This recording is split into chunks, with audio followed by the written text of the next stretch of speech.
those early years of the reign of Solomon were busy, busy times, because they were in the process of building this temple.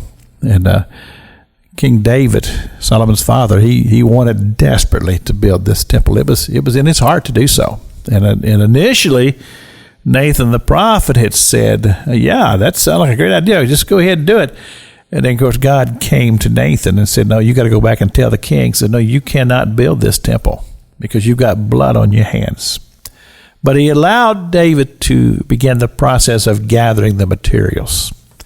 And this is fascinating. If you've never read these scriptures, it just talks about building that temple and all that was involved in it, to realize that there was not allowed the sound of a hammer or a chisel within the site of where the temple was being built. Everything was built off-site and brought in, and it was built to precise measurements. When they put a stone in, it fit. And then God just honored this time.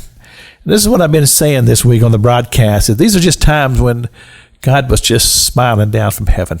And God was smiling upon this young king, Solomon, and the way he was handling things and the way that he was managing things, and how that Solomon had made this, actually he just went along with a friendship of his father David with Hiram. And my goodness, those people were so skilled. And so many of those were given to David, or to Solomon, to help him in the building of this temple.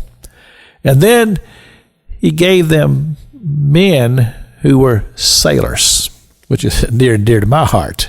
And these sailors came and taught the Israelis about the sea and about how to build ships and how to deal with being out in the ocean and things, so that Israel could go to different shores and they would bring back all of these riches and things. And this nation was just being blessed abundantly. And you begin to read the description of all the things that Israel was requiring during those days. Fascinating. Absolutely fascinating. And so often as we do, when we think about God looking down from heaven and smiling, and we equate those with blessings, material things. As I said yesterday, sometimes those things can backfire on you. And sometimes those things can go sour on you.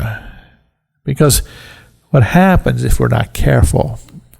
We begin to love our things more than we do God. And whenever that happens, it never ends well.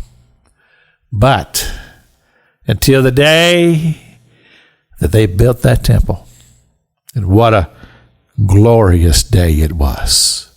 A day when God was certainly smiling down from heaven as he watched, and how that the Spirit of God and the glory of God was so strong and so intense on that day. As the people worshiped and honored God, God was pleased.